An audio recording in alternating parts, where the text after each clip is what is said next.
Hi friends, welcome back to my channel. ಎಲ್ಲರೂ ಹೇಗಿದ್ದೀರಾ? I hope ಎಲ್ಲರೂ ಚೆನ್ನಾಗಿದ್ದೀರಾ ಅಂತ ಅಂದ್ಕೊಳ್ತೀನಿ. ಇವತ್ತು ನಾನು ಪುಳಿಯೋಗರೆನ ಯಾವ ರೀತಿ ಮಾಡ್ತೀನಿ ಅಂತ ತೋರಿಸ್ತಾ ಇದ್ದೀನಿ.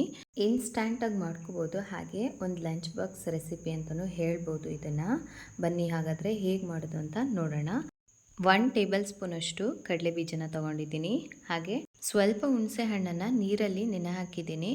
ಹಾಗೆ ಸಾಸಿವೆ, 1 ಟೇಬಲ್ ಸ್ಪೂನ್ ನಾನು ಗೋಡಂಬಿಯನ್ನು ತೊಗೊಂಡಿದ್ದೀನಿ. ಹಾಗೆ 2 ಒಣಮೆಣಸಿನ್ಕಾಯಿ, ಸ್ವಲ್ಪ ಕರಿಬೇವು, ಖಾರಕ್ಕೆ ತಕ್ಕಂತೆ ಖಾರದ ಪುಡಿ, ಸ್ವಲ್ಪ ಬೆಲ್ಲ, ಹಾಗೆ ರುಚಿಗೆ ತಕ್ಕಷ್ಟು ಉಪ್ಪನ್ನು ತೊಗೊಂಡಿದ್ದೀನಿ. ಗೋಡಂಬಿ ಆಪ್ಷನಲ್, ಬೇಕಾದರೆ ನಾವು ಯೂಸ್ ಮಾಡ್ಬೋದು, ಇಲ್ಲ ಅಂದರೂ ನಡೆಯುತ್ತೆ. ಇದನ್ನು ಹಾಕಿದರೆ ತುಂಬ ರುಚಿಯಾಗಿರುತ್ತೆ, ಅದಕ್ಕಾಗಿ ನಾನಿಲ್ಲಿ ಯೂಸ್ ಮಾಡ್ತಾಯಿದ್ದೀನಿ ಅಷ್ಟೇ.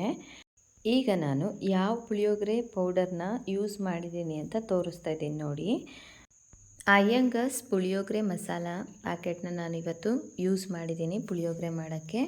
ಸ್ಟವನ್ನು ಆನ್ ಮಾಡಿ ಒಂದು ಪಾತ್ರೆನ ಇಟ್ಟು ಪಾತ್ರೆಗೆ ಸ್ವಲ್ಪ ಎಣ್ಣೆಯನ್ನು ಹಾಕಿದ್ದೀನಿ. ಎಣ್ಣೆ ಕಾದ ನಂತರ ಸಾಸಿವೆ ಹಾಗೆ ಕಡಲೆ ಬೀಜನ ಹಾಕಿದ್ದೀನಿ.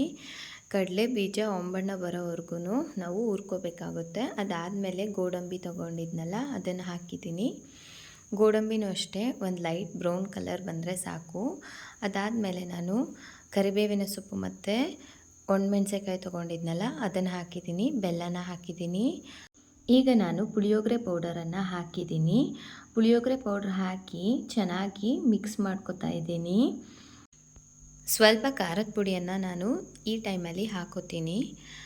ಪುಳಿಯೋಗರೆ ಮಿಕ್ಸಲ್ಲಿ ಆಲ್ರೆಡಿ ಖಾರ ಉಪ್ಪು ಎಲ್ಲ ಹಾಕಿರ್ತಾರೆ, ಬಟ್ ನಾವು ನಮ್ಮ ರುಚಿಗೆ ತಕ್ಕಂಗೆ ಬೇಕಿದ್ರೆ ನಾವು ಖಾರದ ಪುಡಿ ಉಪ್ಪನ್ನು ನಾವು ಆ್ಯಡ್ ಮಾಡ್ಕೋಬೋದು. ಈಗ ನಾನು ಹುಣಸೆ ರಸವನ್ನು ಸೇರಿಸಿದ್ದೀನಿ. ನೀರು ಚೆನ್ನಾಗಿ ಇಂಗೋವರೆಗೂ ನಾವು ಇದನ್ನು ಫ್ರೈ ಮಾಡ್ಕೋಬೇಕಾಗುತ್ತೆ. ಈ ಟೈಮಲ್ಲಿ ನಾನು ಸ್ವಲ್ಪ ಉಪ್ಪನ್ನು ಸೇರಿಸ್ತಾ ಇದ್ದೀನಿ. ಆಲ್ರೆಡಿ ಅದರಲ್ಲಿ ಉಪ್ಪೆಲ್ಲ ಇರುತ್ತೆ.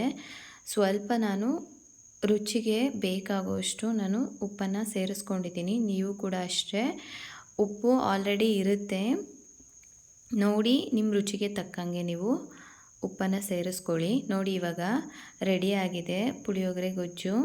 ನೀರು ಕಂಪ್ಲೀಟಾಗಿ ಡ್ರೈ ಆಗಿ ಎಣ್ಣೆ ಮಾತ್ರ ಉಳ್ಕೊಂಡಿರುತ್ತೆ, ಆವಾಗ ನಮಗೆ ಗೊತ್ತಾಗುತ್ತೆ ಗೊಜ್ಜು ರೆಡಿಯಾಗಿದೆ ಅಂತ. ಸೊ ಇವಾಗ ನಾನು ರೈಸ್ನ ಮಿಕ್ಸ್ ಮಾಡಿದ್ದೀನಿ. ಇವಾಗ ನೀವು ನೋಡ್ತಾ ಇದ್ದೀರಲ್ವ, ಪುಳಿಯೋಗರೆ ರೆಡಿಯಾಗಿದೆ. ಯಾವಾಗೆಲ್ಲ ನಿಮಗೆ ತಿಂಡಿ ಮಾಡೋಕ್ಕೆ ಟೈಮ್ ಇರಲ್ವೋ ಅಂಥ ಟೈಮಲ್ಲಿ ನೀವು ಇಂಥ ಒಂದು ಇನ್ಸ್ಟ್ಯಾಂಟ್ ರೆಸಿಪಿನ ಟ್ರೈ ಮಾಡಿ. ಹಾಗೆ ರುಚಿ ಹೇಗೆ ಬಂತು ಅಂತ ಮರೀದೆ ಕಾಮೆಂಟ್ ಬಾಕ್ಸಲ್ಲಿ ಕಾಮೆಂಟ್ ಮಾಡಿ ನನಗೆ ತಿಳಿಸಿ. ಈ ರೆಸಿಪಿ ನಿಮಗಿಷ್ಟ ಆಗಿದ್ದರೆ ಪ್ಲೀಸ್ ಒಂದು ಲೈಕ್ ಮಾಡಿ. ಹಾಗೆ ನಿಮ್ಮ ಫ್ರೆಂಡ್ಸ್ ಮತ್ತು ಫ್ಯಾಮಿಲಿ ಮೆಂಬರ್ಸ್ ಎಲ್ಲರಿಗೂ ಈ ವಿಡಿಯೋನ ಶೇರ್ ಮಾಡಿ. ಯಾರೆಲ್ಲ ನನ್ನ ಚಾನಲ್ನ ಸಬ್ಸ್ಕ್ರೈಬ್ ಮಾಡದೆ ನೋಡ್ತಿದ್ದೀರೋ ಪ್ಲೀಸ್ ಸಬ್ಸ್ಕ್ರೈಬ್ ಮಾಡಿ. Thank you for watching. Next ವಿಡಿಯೋದಲ್ಲಿ ಸಿಗೋಣ.